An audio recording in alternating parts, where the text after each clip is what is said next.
everyone, in this video, I'm going to show you how to switch your theme to dark mode in Paint.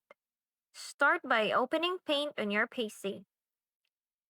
Next, look at the top right corner of the window and click the Settings gear icon.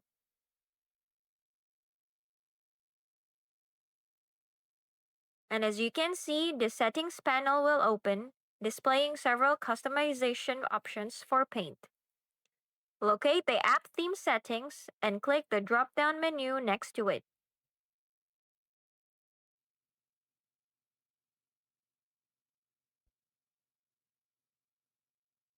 From the available options, select Dark.